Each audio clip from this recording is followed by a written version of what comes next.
برائے رحمت فاطمہ الزہرا بلند کر سلام.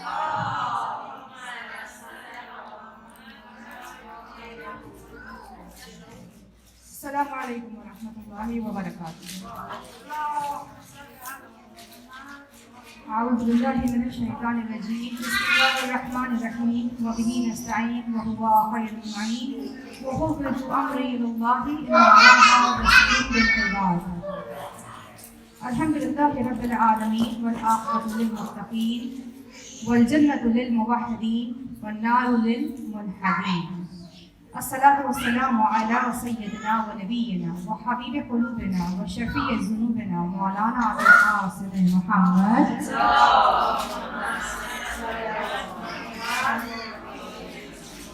والصلاة والسلام على خير خلقه وفطرته وأهل بيت الطيبين الطاهرين المعصومين. والصلاة والسلام على إمام زماننا وجعل الله تعالى فرجا وسهل الله تعالى مخرجا ونورا ونعما من سائر أعوانك وشركك.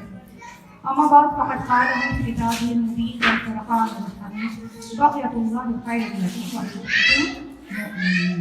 تمام ہم اس اللہ کے لیے جس کی مدح تک ہونے والوں کی رسائی ممکن نہیں، جس کی نعمتوں کو گننے والے گن نہیں سکتے، نہ کوشش کرنے والے اس کا حق ادا کر سکتے ہیں، نہ بلند پرواز ہوتے اسے پا سکتی ہیں، یا عقل و فہم کی گہرائی اس کی تہ تک پہنچ سکتی ہے. اس کے کمال ذات میں کوئی حد معین نہیں اور نہ ہی کوئی توصیفی کلمات ہیں کہ جس کے ذریعے سے اس کی مدح کا حق ادا ہو سکے.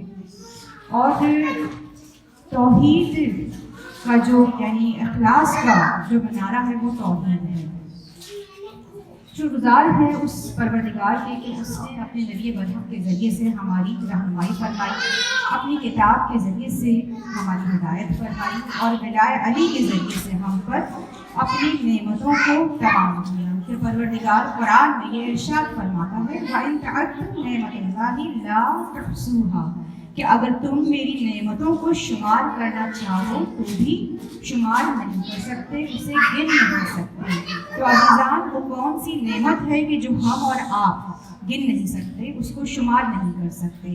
اگر ہم اس کو جسمانی نعمت کے حوالے سے لیں گے تو ہمارا جسم محدود ہے. ظاہر ہے جسم جب محدود ہے تو اس کی نعمتیں بھی محدود ہیں. یعنی کس نعمت کی بات کر رہا ہے پروردگار اس آیت میں؟ اس نعمت کی بات کر رہا ہے جو کہ لا محدود ہے. پروردگار نے یوم قدیر اس آیت کو نازل کیا جو کہ سورہ مائدہ کی آیت نمبر 3 ہے. الیوم اکملت لکم دینکم واتممت علیکم نعمتی، کہ آج کے دن ہم نے آپ پر آپ کے دین کو کامل کیا اور ہم نے آپ پر اپنی نعمتوں کو تمام کر دیا. یعنی طے یہ پایا کہ یہ نعمت ولایت علی ابن ابی طالب ہے کہ جس کو ہم اور آپ گن نہیں سکتے، جس کی رحمتیں اور برکتیں اس قدر ہیں کہ آج بھی ہم کسب فیض حاصل کر رہے ہیں. اور 15 شعبان کے حوالے سے آپ تمام خاندان کی خدمت میں بہت بہت تہنیت و تبریک پیش خدمت ہے. امام زمان کی ولادت کے حوالے سے آپ تمام کو امام زمان کی ولادت بہت بہت مبارک ہو. اور اسی مناسبت سے چند ایک فضائل ہیں جو امام زمان کے حوالے سے آپ کے نظر سماعت کرنا چاہتے ہیں. سب سے پہلے تو یہ کہ ہم اور آپ ہم سبھی بہت زیادہ منتظر ہیں اپنے وقت کے امام کے، اور چونکہ ہمارے امام زندہ و موجود ہیں لہٰذا ہم ان کی ولادت کا جشن بھی مناتے ہیں. ہم ان کے لیے عریضہ بھی لکھتے ہیں. دیکھیے عریضہ ہم کسی بھی اور امام کے لیے نہیں لکھتے ہیں، ہم صرف امام زمان کے لیے عریضہ لکھتے ہیں. کیوں؟ کیونکہ عریضہ یعنی letter, writing a letter. Last night we all used to write the letter to امام زمانہ. we write letters. تو لیٹر ہم کس کو لکھتے ہیں؟ جو کہ زندہ ہو. اب آج کے زمانے میں تو ایس ایم ایس ہے، ٹھیک ہے، ایس ایم ایس ہم کس کو کرتے ہیں؟ جو کہ زندہ ہو، جو کہ موجود ہو.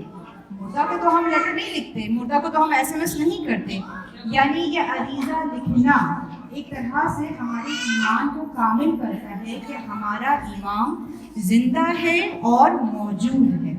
علامہ اقبال کا شعر بہت ہی بہترین شعر اس حوالے سے کہ فرماتے ہیں علامہ اقبال کہ اے حقیقت منتظر کبھی آ لباس کبھی نظر آ لباس مجاز میں، اے حقیقت منتظر کبھی آ نظر لباس مجاز میں، کہ ہزاروں سجدے تڑپ رہے ہیں میری جبین نیاز میں.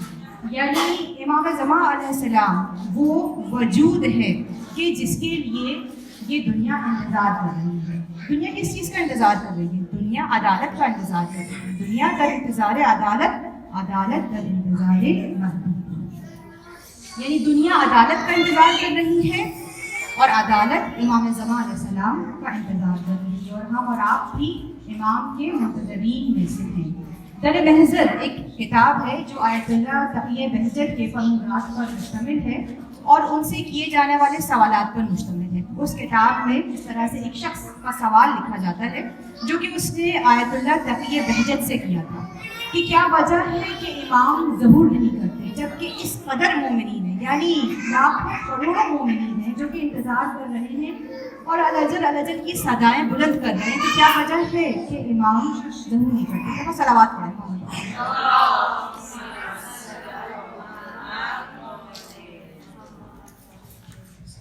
تو پوچھا کہ کیا وجہ ہے کہ امام ظہور نہیں کرتے؟ تو آیت اللہ تقی بہجت نے کہا کہ اگر امام اس وقت آ بھی جائیں تو ان کے ساتھ وہی سلوک کیا جائے گا جو ان کے آباء و طاہرین کے ساتھ کیا گیا، یعنی جو پچھلے ائمہ کے ساتھ سلوک ہوا وہی امام زمان کے ساتھ کیا جائے گا. یعنی کہا انہوں نے، بلکہ آگے اور مزید فرماتے ہیں، کہتے ہیں آیت اللہ تقی بہجت کی دعا کرو کہ جب امام کا ظہور ہو تو تم کہیں ان کے مخالف گروہ میں نہ ہو، اس کی دعا کرو. یعنی آیت اللہ تقی بہجت جو کہ بہت بڑے عارف گزرے ہیں، اور آیت اللہ تقی بہجت کے انتقال کے بعد یہ معلوم ہوتا ہے کہ آیت اللہ تقی بہجت کی امام سے ملاقات بھی ہوتی ہے اور 40 دفعہ خواب میں امام کو دیدار کیا آیت اللہ تقی بہجت کی. تو وہ یہ فرماتے ہیں کہ یعنی اس وقت مومنین اپنے اعمال کے حساب سے تیار نہیں ہیں، اس منتظر کے لیے ابھی تیار نہیں ہے. دیکھیے ایک واقعہ، چھوٹا سا واقعہ ہے، کیونکہ میں زیادہ طول نہیں دوں گی اپنی گفتگو کو، آگے انشاءاللہ جو مولدان ان کی جشن ولادت بھی ہے. تو ایک واقعہ چھوٹا سا آپ کی طرح سماعت کرنا چاہوں گی. دیکھیے اس سے پہلے ایک تمہید ہے کہ ہمارا اصل مقصد کیا ہے. ہم اور آپ چاہتے ہیں کہ ہم خدا تک پہنچیں، اگر ہم نہیں بھی چاہیں گے تو پھر بھی ہم خدا تک پہنچیں گے ہی، ٹھیک ہے نا. ہم سب کو پروردگار ہی کی طرف پلٹنا ہے. یہ جو کلمہ کہا جاتا ہے کہ انا للہ و انا الیہ راجعون، یعنی ہم انا للہ، ہم اللہ کے لیے ہیں، و انا الیہ راجعون، اور اسی کی طرف ہمیں پلٹنا ہے. چاہو نہ چاہو پلٹنا تو اسی کی طرف ہے. اب کس حالت میں پلٹنا ہے؟ اس کے حضور سرخرو ہو کر کے، یا پھر گناہوں سے آلودہ ہو کے، چاہے نہ چاہے. موت ایک ایسی حقیقت ہے کہ جس کا کوئی بھی انکار نہیں کر سکتا. یعنی کوئی شخص خدا کا انکار کر سکتا ہے لیکن موت کا انکار نہیں کر سکتا. تو ہمارا اور آپ کا مقصد پھر کیا ہے؟ خدا تک پہنچنا مقصد ہے ہمارا اور آپ کا. لیکن یہ خدا کی سنت ہے، سنت الہی ہے کہ وہ وسیلے کے ذریعے سے اپنے کاموں کو انجام دیتا ہے. اگر اس نے اپنی کتاب کو بھیجنا چاہا تو اس نے وحی کا وسیلہ استعمال کیا، اور جناب جبریل امین کے ذریعے سے اپنی کتاب کو نازل کرنا چاہتا تو ڈائریکٹ کتاب نازل ہو جاتی رسول اللہ پہ، لیکن جبریل امین کے ذریعے سے نازل کیا. اسی طریقے سے آپ یہ دیکھیے کہ وہ ہم انسانوں کو ہدایت دیتا ہے، ہم انسانوں کی ہدایت کے لیے اس نے وسیلہ استعمال کیا. کتنے 1,24,000 پیغمبر، اور پھر اس کے بعد اس کا یہ سلسلہ کبھی بھی منقطع نہیں ہوا. یعنی قرآن تو آ چکا، شریعت تو آ چکی، لیکن اس کے بعد امامت کا سلسلہ جاری رہا. کبھی بھی اس دنیا کو کسی بھی امام سے خالی نہیں رہنے دیا پروردگار نے. تو پروردگار کے جتنے بھی کام ہیں وہ وسیلے کے ذریعے سے ہوتے ہیں، ٹھیک ہے. تو ہمارا اور آپ کا جو اصل مقصد ہے، وہ ہدف کیا ہے؟ پروردگار تک پہنچنا. اس کے لیے پروردگار نے وسیلہ عطا کیا. وسیلہ کون ہے؟ اہل بیت المرسلین. اہل بیت ہمارے لیے وسیلہ ہے، اور جو وسیلے کا انکار کرتا ہے تو اس کے لیے قرآن کی آیت ہے، میں سے سماعت کافی کرتی ہوں کہ قرآن میں پروردگار یہ فرماتا ہے وَابْتَغُوا إِلَيْهِ الْوَسِيلَةَ، یعنی وسیلے کی طرف تیزی سے. دیکھیں وَابْتَغُوا کا لفظ یعنی طغیان سے ہے، یعنی اس قدر تیزی سے طغیان، جیسے گویا طغیان ہی کر رہا ہے، اس قدر تیزی سے، بالکل جسے مانند طغیانی، وسیلے کی طرف بڑھو. یعنی بہت زیادہ شدت سے پروردگار کہہ رہا ہے کہ میرے وسیلے کی طرف بڑھو. اگر مجھ تک پہنچنا چاہتے ہو تو جو وسیلہ میں نے رکھا ہے اس کی طرف بڑھو. تو ہم کبھی بھی محمد و آل محمد کو نظر انداز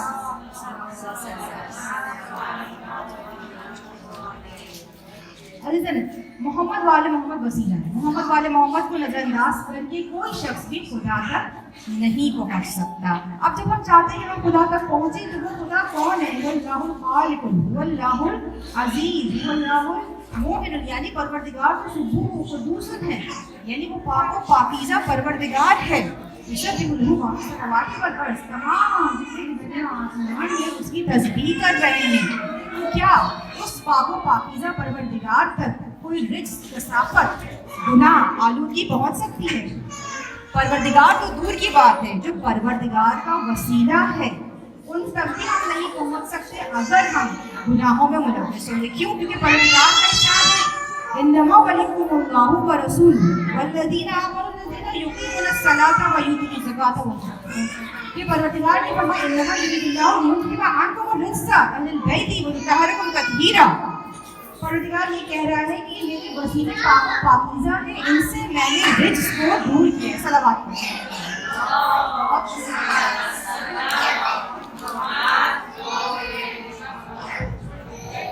یہ درخواست برائے خاموشی پلیز. صلوات پڑھیں محمد والے محمد.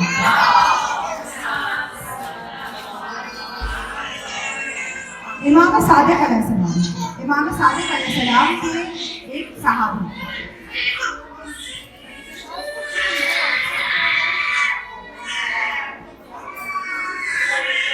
محمد والے محمد صلی اللہ